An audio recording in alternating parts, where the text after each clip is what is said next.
cristãos, nós estamos indo além de muitas outras pessoas, porque nós estamos professando a fé em alguém que, para nós, foi morto, passou 3 dias morto, ao 3º dia ressuscitou e hoje se encontra vivo.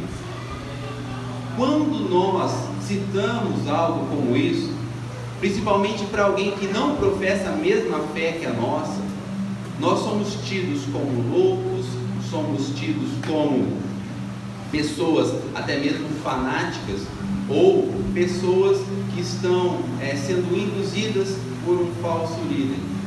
Mas nós temos uma firme convicção de fé e uma certeza de que tudo que está escrito aqui, em momento algum nos engana, ou até mesmo é fruto de mentira. Tudo que se encontra escrito na palavra de Deus serve para nós como um manual de vida. Independente do momento, independente da circunstância, independente da situação, o que está escrito na Bíblia é o suficiente para mim e para você galgarmos o céu de glória que nós tanto esperamos. Só que a principal base da fé cristã é que Cristo Jesus morreu e ressuscitou ao 3º dia. Nós vamos ter a oportunidade, irmãos, de lermos no capítulo 15, o apóstolo Paulo defendendo de uma forma veemente, no capítulo 15 da primeira carta escrita aos Coríntios, o apóstolo Paulo defendendo de uma forma veemente, de uma forma concreta, a ressurreição de Cristo e a importância da fé na ressurreição de Cristo. Porque pare você e imagine comigo da seguinte maneira: se Cristo não tivesse ressurreto ao 3º dia, se Cristo não tivesse ressurgido do mundo dos mortos ao 3º dia, como seria para nós hoje o motivo de pregação e principalmente a razão da nossa certeza de fé? Se Cristo ainda estivesse morto, se Cristo ainda estivesse ocupando o sepulcro no qual ele foi enterrado, qual seria a minha e a sua convicção de fé para declararmos que nós cremos em um Cristo vivo? Qual seria a minha e a sua convicção de fé para declararmos que nós cremos em um Cristo que hoje se encontra assentado à destra do Pai? Como nós poderíamos dizer que Cristo hoje intercede por nós como um justo advogado perante Deus? Como o pastor Walton poderia citar que Cristo é o freio de mão do nosso Deus? Olha quantas razões e causas de fé que nós trazemos cairiam por terra se Cristo não tivesse ressuscitado. Agora eu quero convidar os irmãos para que juntos nós façamos uma breve reflexão. Eu vou citar o nome da pessoa, os irmãos vão me dizer se o sepulcro dele se encontra ocupado ou vazio. Nós encontramos, irmãos, milhares de seitas que são importantíssimas hoje, importantíssimas assim, né? São muito faladas hoje no mundo atual em que vivemos. Nós encontramos o hinduísmo. O principal líder do hinduísmo se chamava Mahatma Gandhi. O sepulcro de Mahatma Gandhi se encontra ocupado ou vazio? Ocupado. Nós também encontramos uma outra pessoa que ela teve uma grande importância, principalmente na Índia, e que foi até mesmo, se não me engano, vaticinada como santa. O nome dela é Madre Teresa de Calcutá. O seu sepulcro se encontra em Calcutá. Se encontra ocupado ou se encontra vazio? Ocupado. Nós temos também um outro grande líder da Igreja Católica Apostólica Romana, por nome de João Paulo II. Ele também já não está vivo. O seu sepulcro se encontra ocupado ou vazio? Ocupado. Dentro da religião oriental, que é o shintoísmo, nós temos um líder muito famoso, conhecido por Buda.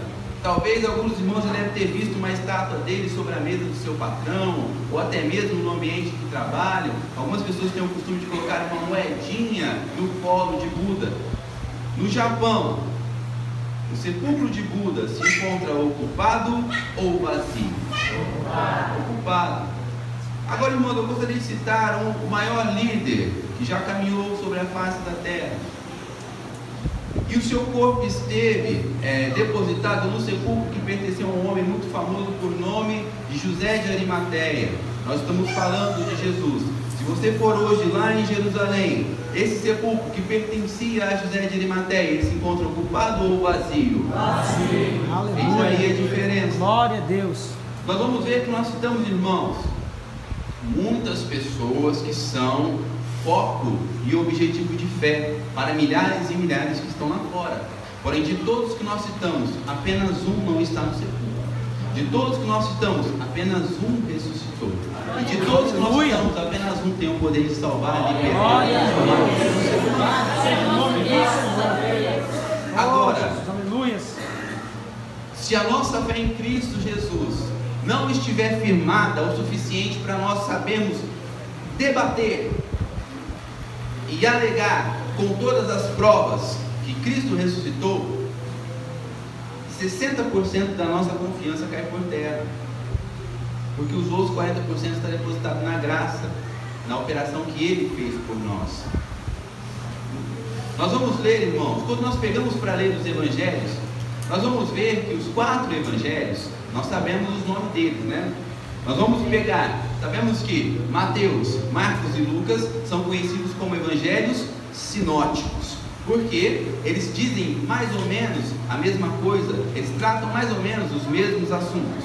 E nós vamos pegar o evangelho escrito por João, que é chamado de evangelho universal, porque o seu conteúdo foca mais na salvação e libertação da humanidade.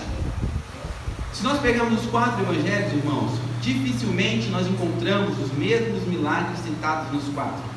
Dificilmente nós encontramos as mesmas atitudes citadas nos 4. Mas a ressurreição de Cristo aparece nos 4 evangelhos. Se você ler em Mateus, se você ler em Marcos, se você ler em Lucas, se você ler em João, você vai encontrar a ressurreição de Cristo citada nos 4. Daí a importância da ressurreição do nosso Senhor para nós hoje, que nos consideramos e nos chamamos igreja. Nós, irmãos, cremos na ressurreição de Cristo porque é o combustível para a nossa fé. Porque através da morte que Cristo enfrentou, ao ressuscitar, então a vitória sobre a cruz estava concluída, e agora o castigo que nos traz a paz está sobre ele.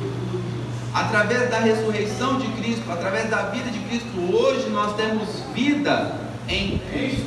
Aleluia. Se Cristo não tivesse ressuscitado, Ele não teria vencido a morte. Nós ainda seríamos escravos do pecado. Nós não teríamos, irmãos, acesso à salvação. Nós não poderíamos então adentrar pela porta do santuário. O novo e vivo caminho não estaria completamente aberto diante de nós. Mas a partir do momento que Ele ressuscitou, tudo se fez novo. Aleluia. Agora sim, nós podemos fazer valer aquilo que está escrito em Romanos, que se alguém está em Cristo, nova criatura é. Nascido de novo, uma nova vida, através da vida que Cristo Jesus nos concede pela sua ressurreição.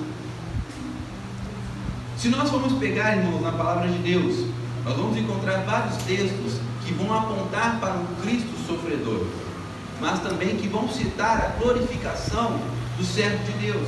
Nós vamos pegar no Salmo 22, nós vamos ver o salmista escrevendo sobre o sofrimento que Cristo enfrentaria na cruz do Calvário. O Salmo já começa com a frase que Cristo cita, quando está pregado na cruz: Deus meu, por que me desamparaste? Quando nós caminhamos um pouco mais, nós vamos encontrar Isaías, agora escrevendo no capítulo 52, falando sobre a reestruturação, falando sobre Deus, trazendo de volta a glória sobre a nação de Israel. E quando ele termina o 52, entrando no 53, ele começa a falar do Messias. É válido citar aqui, irmãos, que os judeus, quando eles leem o capítulo 53 de Isaías, eles negam que fala de Jesus. Eles negam que o capítulo 53 aponta para o Filho de Deus. Eles negam que o capítulo 53 aponta para o Messias, que nasceu, cresceu, viveu entre nós, teve morte de cruz, ressurgiu ao terceiro dia e hoje está no céu de glória. Eles negam toda essa cronologia. Eles dizem que o capítulo 53 faz menção ainda à nação de Israel. Eles dizem que a nação de Israel foi humilhada. Eles dizem que a nação de Israel foi experimentada nos trabalhos. Eles dizem que tudo aquilo faz menção à nação de Israel. Só que eu gostaria que os irmãos abrissem comigo no capítulo de Isaías, segundo escreveu o profeta Isaías, no capítulo 53. Existe um versículo, irmão, que não tem como nós negarmos, e principalmente não tem como eles dizerem para nós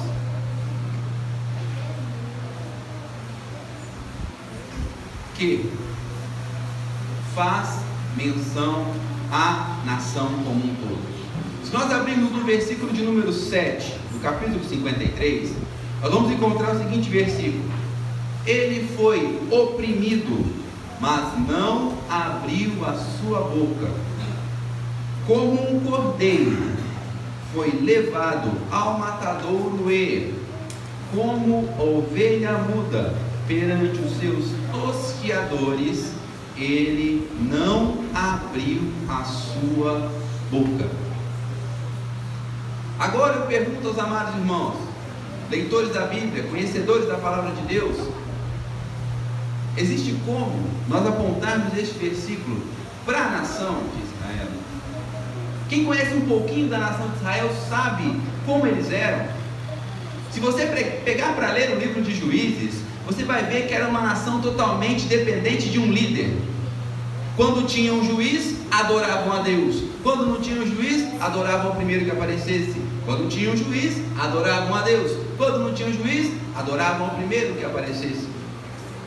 Como nós podemos dizer que uma nação como essa se colocou como ovelha muda diante dos seus opressores?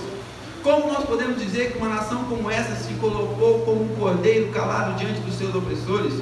Nós vemos que a primeira coisa que a nação de Israel sabia fazer quando estava oprimida era reclamar, era murmurar, era dizer que Deus os havia esquecido, era questionar aonde estava Deus. Irmãos, se o capítulo 53 não fala sobre Jesus, eu não sei sobre quem ele fala. Nós vemos que o apóstolo Paulo também, quando ele se põe a defender a ressurreição de Cristo Jesus, ele foi exposto a inúmeras pessoas que iam contra a crença na ressurreição de Cristo Jesus. Nós vemos que na própria época, os contemporâneos, as seitas que existiam ali, elas eram contra tudo aquilo que Cristo falou, mas principalmente eles eram contra reconhecer que Cristo era o Filho de Deus. Os fariseus, eles criam somente no Antigo Testamento, diziam que viviam a lei, mas nada disso realmente acontecia. Cristo chega a chamá-los de sepulcros caiados. Os saduceus, em especial, era uma seita um pouco parecida com os fariseus. Porém, os saduceus, eles criam apenas no Pentateuco. Eles não criam nos demais livros da Torá. Eles não criam nos demais livros do Antigo Testamento. Para eles, a única coisa que valia era o Pentateuco. E no Pentateuco, irmão, nós encontramos uma instrução, uma lei que já existia antes, mas foi vaticinada por Moisés, que era a lei do leviranato, ou do levirato, dependendo da tradução que os irmãos pegarem. O que essa lei dizia? Ela dizia o seguinte, que se a esposa do irmão faleceu, era obrigação do cunhado tomá-la por esposa, e assim em uma sequência. Com isso, eles alegam que Deus jamais ressuscitaria alguém. Com base nessa lei, os saduceus iam contra toda a pregação que dizia que Cristo Jesus ressuscitou ao terceiro dia. Existiam também os gregos, que com a sua base filosófica, acreditavam que quando uma pessoa morria, a sua alma e o seu espírito simplesmente se desfaziam.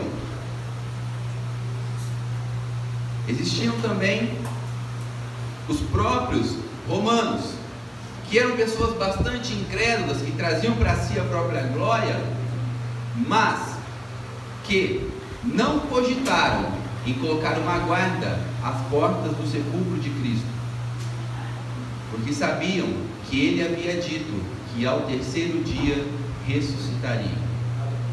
Se eles verdadeiramente, irmãos, não criam que Jesus pudesse ressuscitar, por que então eles colocaram guardas diante das portas do sepulcro de Cristo? Se eu não me engano, no Evangelho escrito por Mateus, no capítulo 28, nós vamos encontrar menção a essa passagem, a essa situação.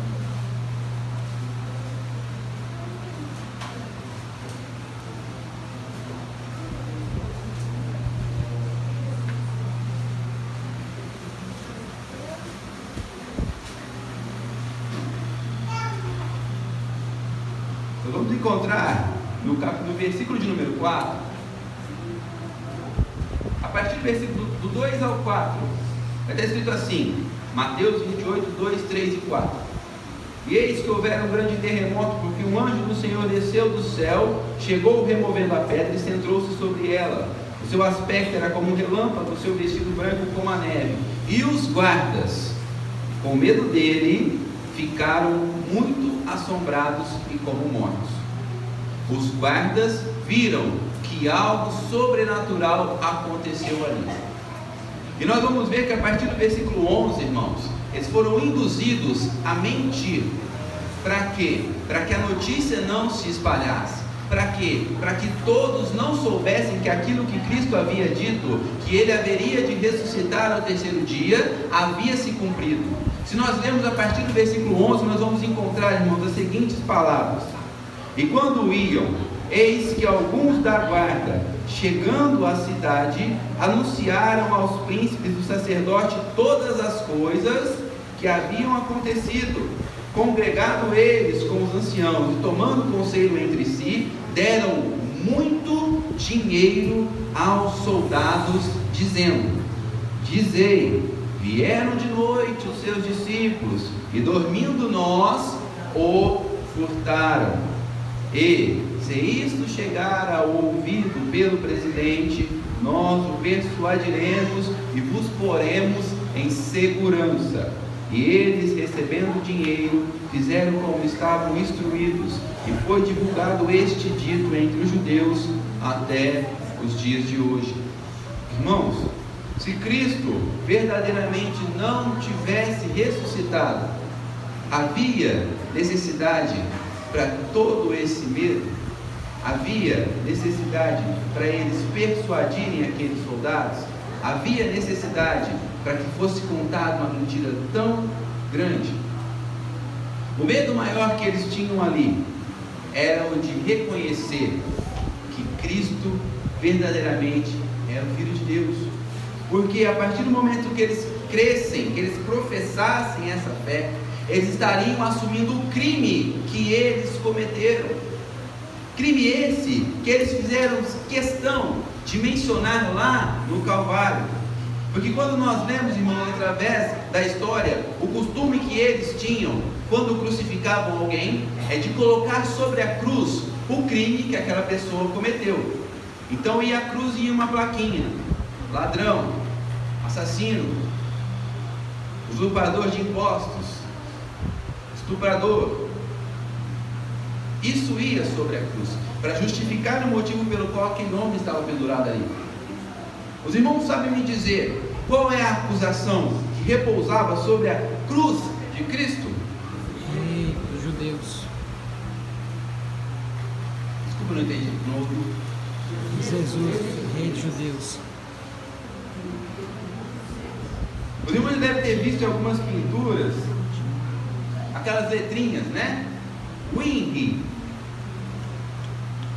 que vai significar Yeshua Nazarectus Rex Iudius. A acusação que Cristo levou sobre si na cruz do Calvário era de ser Jesus o Nazareno, o rei dos judeus.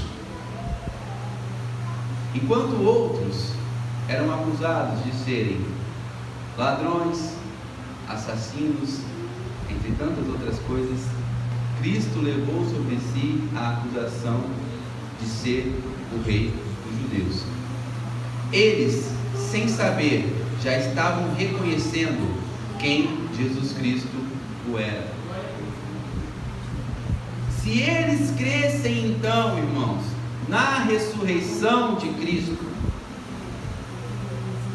imagino eu que muita coisa de diferente teria acontecido, principalmente para os irmãos da igreja primitiva.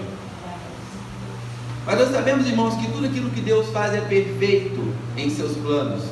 Sabemos que tudo aquilo que Deus movimenta através dos seus vasos, seus instrumentos, tem um propósito e um objetivo. Nada foge à vontade de Deus, e muito menos sai do controle dos planos do Senhor. Deus sabia muito bem, Deus permitiu que tudo aquilo acontecesse, que repousasse uma descrença a respeito da verdadeira pessoa de Cristo Jesus sobre aqueles que não creram no Evangelho, que muitas pessoas não crescem que Ele ressuscitaria ou ressuscitou ao terceiro dia, para que hoje nós estivéssemos aqui. Ainda nos nossos dias, irmãos, existem pessoas que, assim como aquelas mulheres, estão procurando Cristo entre os mortos. Ainda nos nossos dias, existem pessoas que dizem crer em Cristo Jesus, mas não reconhecem a verdadeira pessoa de Cristo em suas vidas. Pessoas que ainda hoje crucificam a Cristo, pessoas que ainda hoje mantêm Cristo mortificado, pessoas que ainda hoje andam segundo os seus deleitos, jogando por terra todo o sacrifício de Cristo pela sua vida. Pessoas que conhecem a verdade, ouviram a verdade, sabem a verdade, mas não vivem a verdade. Todo aquele, irmão, que peca conscientemente está negando a obra de Cristo Jesus na sua vida. Todo aquele que sabe, que conhece o valor do sangue de Cristo Jesus, mas continua no erro, está aniquilando a obra de Cristo Jesus na sua vida,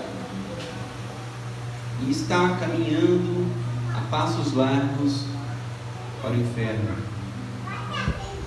É muito pior do que aquele que ainda não ouviu falar de Jesus. É muito pior do que aquele que ainda não levantou as suas mãos e reconheceu a Cristo Jesus como único e suficiente Salvador da sua vida. Aquele que já fez esse gesto, aquele que disse que reconheceu a Cristo Jesus, aquele que diz que sabe que Cristo ressuscitou, que conhece a Jesus, mas não vive de acordo com a sua vontade, na realidade está crucificando a Cristo novamente, está aniquilando a obra salvadora de Cristo na sua vida. E eu já falei aqui uma vez, agora o Espírito Santo me faz lembrar, uma coisa é arrependimento, outra é remorso. Uma coisa é você verdadeiramente se arrepender daquilo que fez, outra coisa é você achar que você se arrependeu. Da mesma maneira, uma coisa é você ter certeza de que recebeu Cristo Jesus em seu coração, outra coisa é você achar que você tem Jesus na sua vida. Ah, mas eu já tenho Jesus em meu coração. Eu não preciso ser cristão protestante para ter Jesus em meu coração.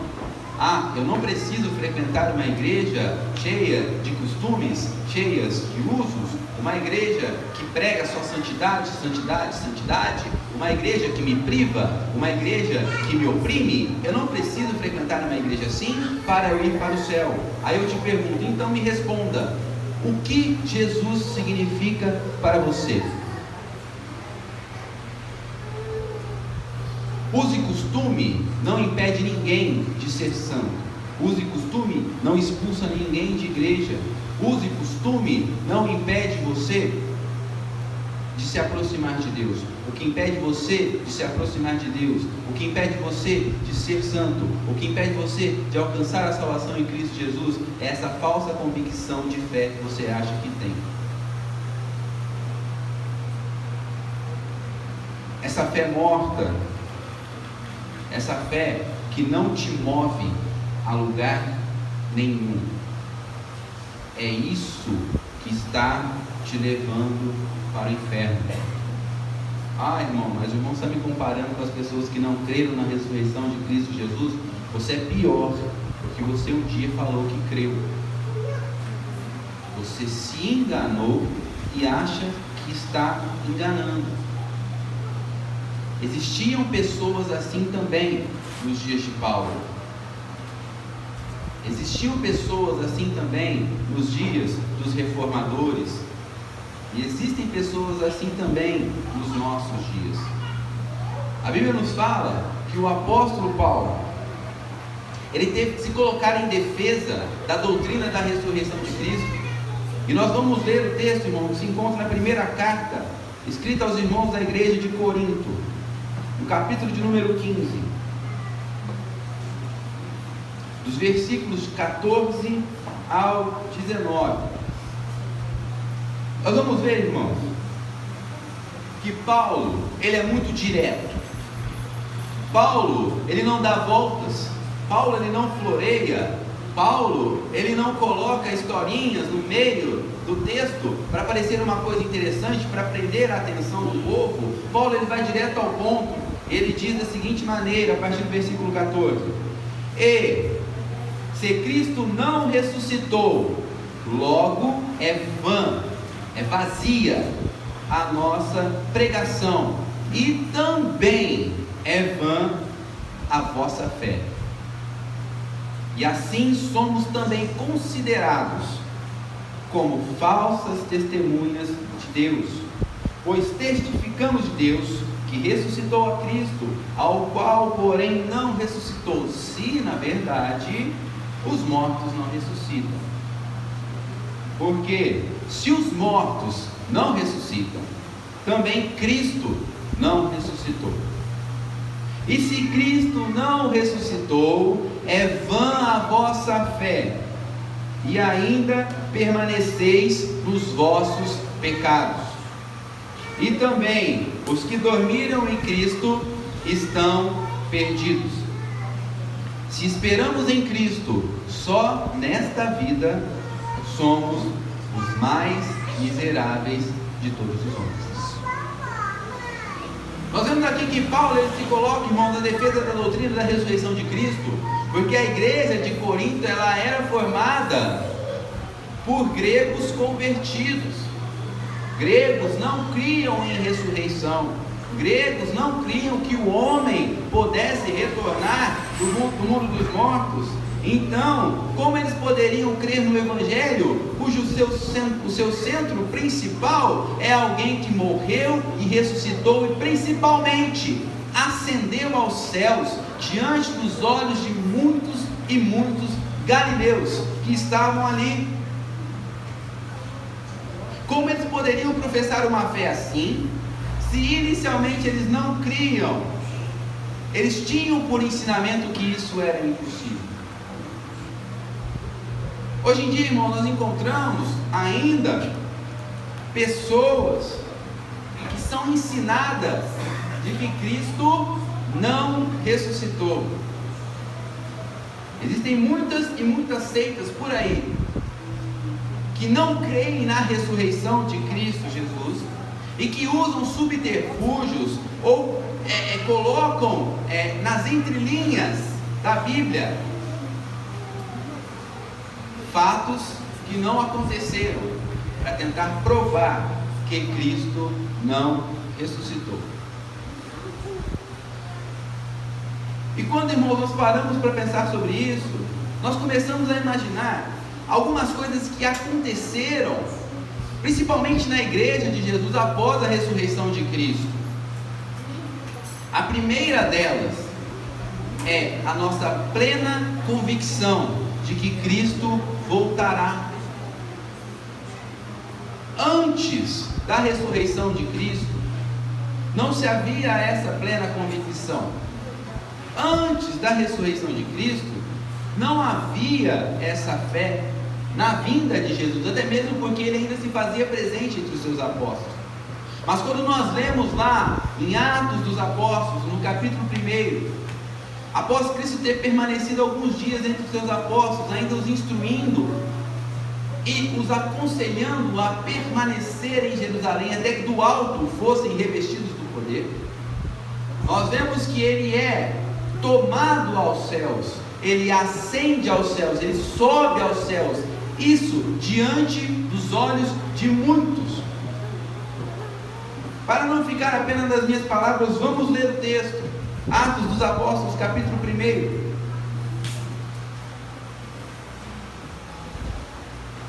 A partir do versículo de número 2 até o versículo de número 11. Se isso não é uma prova cabível de que Cristo ressuscitou, nós temos outras, que vai nos dizer assim, versículo 2: até o dia em que foi recebido em cima, depois de ter dado mandamentos pelo Espírito Santo aos apóstolos que escolhera, aos quais também, depois de ter padecido, se apresentou vivo, aos quais também, depois de ter padecido, se apresentou vivo, com muitas e infalíveis provas, sendo visto por eles por espaço de 40 dias e falando do que respeita ao reino de Deus. E estando com eles, determinou-lhes que não se ausentassem de Jerusalém, mas que esperassem a promessa do Pai, que, disse ele, de mim ouvistes, porque na verdade João batizou com água, mas vós sereis batizados com o Espírito Santo, não muito depois destes dias. Aqueles, pois, que se haviam reunido, perguntaram-lhe, dizendo: Senhor, restaurarás tu neste tempo o reino de Israel? E disse-lhes: não vos pertence saber os tempos ou as estações que o Pai estabeleceu pelo seu próprio poder, mas recebereis a virtude do Espírito Santo que há de vir sobre vós, e ser-me-eis testemunhas tanto em Jerusalém, como em toda a Judéia e Samaria, e até os confins da terra. E, quando dizia isto, vendo-o eles, foi elevado às alturas, e uma nuvem o recebeu, ocultando-o aos seus olhos. E estando com os olhos fitos no céu, enquanto ele subia, eis que junto dele se puseram 2 varões vestidos de branco, os quais lhe disseram: varões galileus, por que estáis olhando para o céu? Esse Jesus, que dentre vós foi recebido em cima do céu, há de vir, assim como para o céu o vistes ir. Glória a Deus. O Jesus que estava diante dos olhos deles ali é o mesmo Jesus que eles viram pregado na cruz do Calvário. Ó, que interessante. Então, se ele não ressuscitou, como é que ele estava ali? Existem seitas que dizem que na realidade não era Cristo Jesus, mas sim que Deus. Olha como vai longe, irmãos, a maldade, né, do pensamento da pessoa. Que Deus, para satisfazer a necessidade que os discípulos tinham de um líder, de um centro, Deus cria uma nova criatura semelhantíssima a Jesus. Que Deus é o primeiro cientista a realizar um clone sobre a face da terra. Existe uma outra doutrina que diz que aquilo que se apresenta ali não é um ser físico, mas um ser cósmico. Outros dizem que aquilo ali nada mais era do que um desvaneio da mente dos discípulos, que aquilo mais era do que uma visão que eles estavam tendo, produzida pela grande aflição que eles estavam vivendo. Então, irmãos, não foi um desvaneio de apenas alguns, foi um desvaneio de muitos. E o desvaneio deles foi muito mais além, porque no desvaneio deles viram 2 seres de branco, e ainda ouviram uma profecia que pode se cumprir a qualquer momento aqui. Nossa. Mas, irmãos, quando você para ler a história da igreja, você nunca se perguntou o que foi que motivou os mártires a morrerem pelo Evangelho? Você nunca parou para pensar o que fez Paulo, um homem de grande representatividade no meio do Sinédrio, entre os doutores da lei, um homem que com 28 anos já era referência para pessoas que eram bem mais velhas do que ele? Você nunca parou para pensar por que ele abandonou tudo isso e começou a pregar Cristo Jesus, o Filho de Deus? Você nunca parou para pensar o que fez Estevão, diante de vários acusadores, sendo acusado de heresia, sendo acusado de profanação do templo, insistir pregando Cristo Jesus como único e suficiente Salvador? Quando nós paramos para ler, irmãos, a história da igreja primitiva, a história dos pais da igreja, nós só encontramos uma explicação para a motivação que ardia no coração deles: a crença em Cristo ressurreto. Por quê? Se eles não crescem que Cristo ressuscitou, com qual fé eles poderiam bater o pé e dizer que Cristo está vivo? O que eles usariam para convencer aquelas pessoas, ou até mesmo para dizer que eles criam em Jesus porque Cristo está vivo? Se eles não crescem em um Cristo ressurreto, se eles não crescem que Cristo ressuscitou dentre os mortos, se eles não crescem que o mesmo Cristo que estava na cruz é o Cristo que ascendeu aos céus nas vésperas da festa do Pentecostes, qual fé eles teriam como combustível para as suas pregações? Pare você e pense nisso por alguns segundos. Enquanto você pensa nisso, eu vou abrir no capítulo de número 6, no capítulo de número 7 de Atos dos Apóstolos.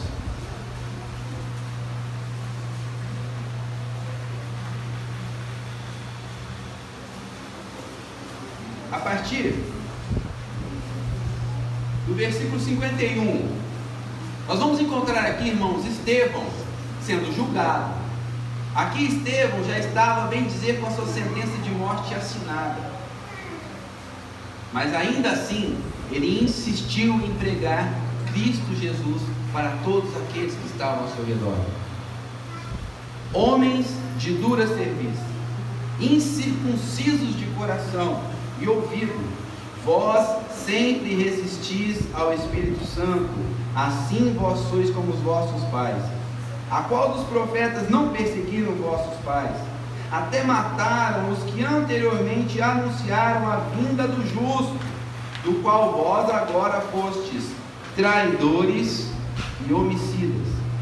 Vós que recebestes a lei por ordenação dos anjos e não aguardastes.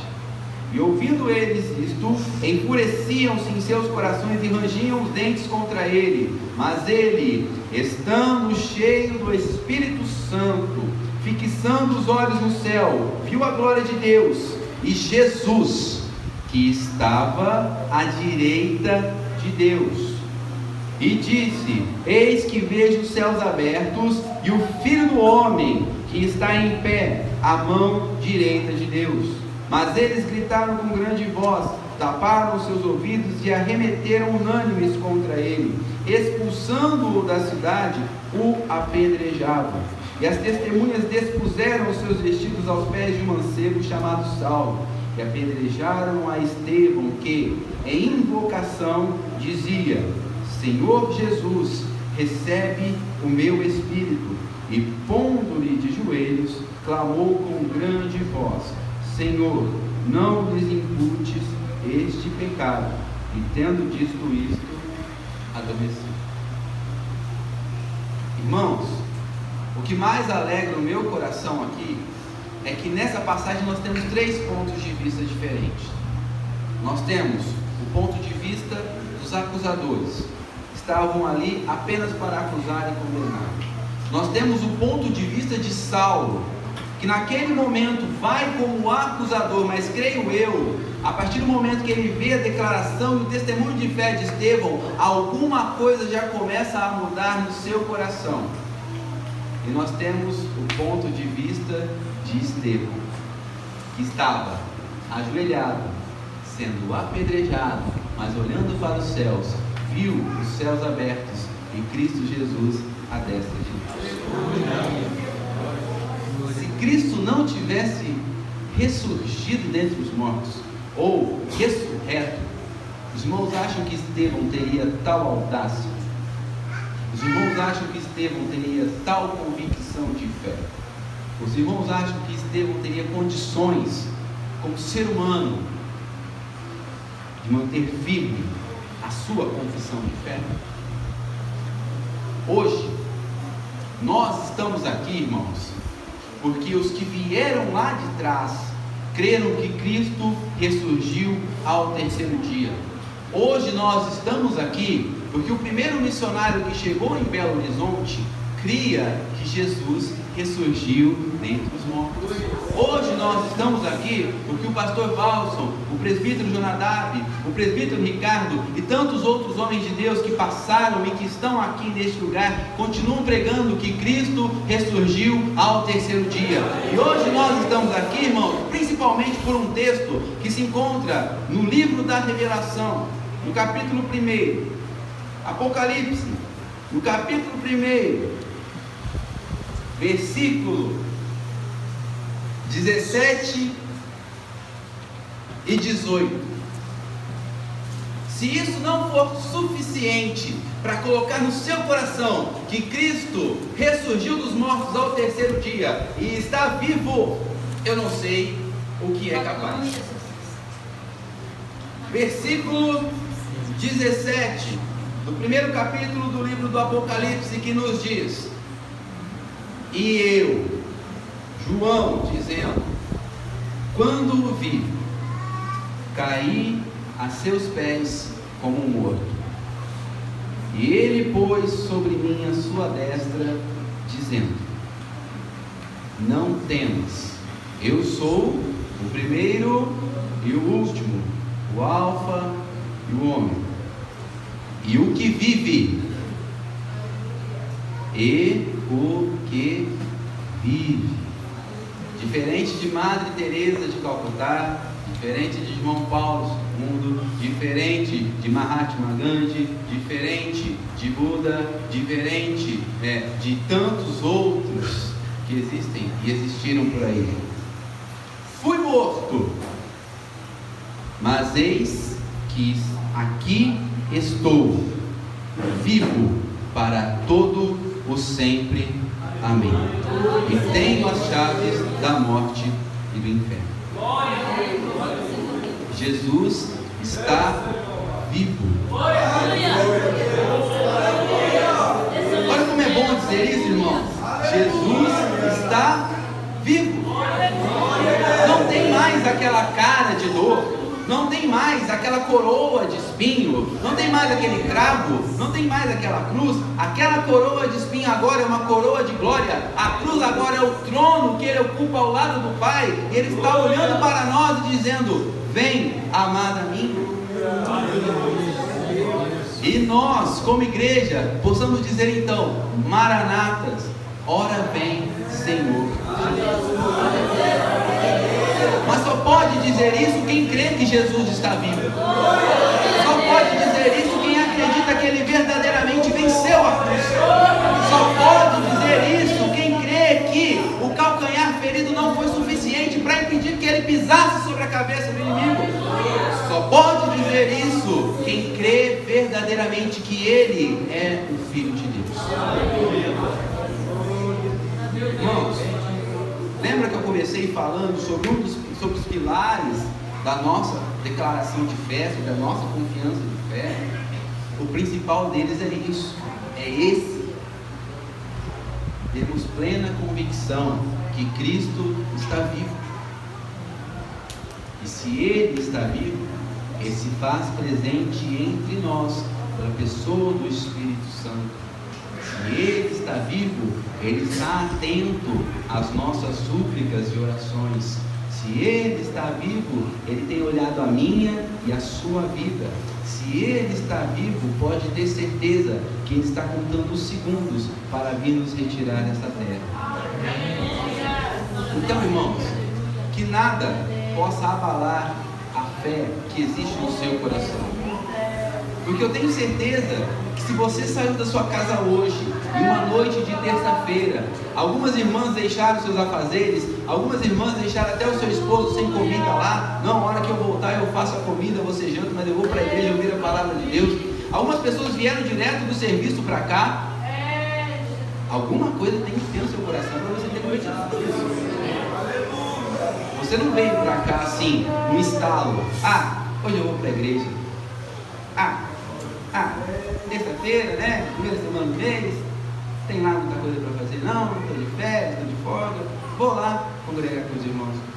Se foi isso que motivou o seu coração, eu te convido a vir aqui no final do culto, levantar sua mão e reconhecer que Jesus como suficiente Salvador.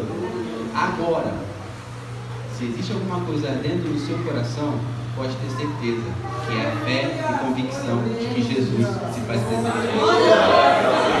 Bem, irmãos, que Deus possa continuar abençoando a vida de cada um dos amados. Eu agradeço pela atenção, agradeço pela cooperação e principalmente porque o Espírito Santo jamais tem nos deixado sozinhos. Ele sempre tem sido conosco. Que Deus possa continuar movendo no coração de cada um dos amados e que os irmãos possam ter firme essa fé e convicção de que o poder de Deus, irmãos, ele não diminuiu com o tempo. O poder de Deus, ele não mudou com o tempo. O Deus que nós adoramos hoje é o mesmo Deus que criou tudo no princípio e é o Deus que já tem uma nova celestial cidade aguardando aqueles que permanecerem até o fim. Esse é o Deus que nós servimos. Amém? Eu agradeço a tua oportunidade no nome de Jesus. A paz do Senhor.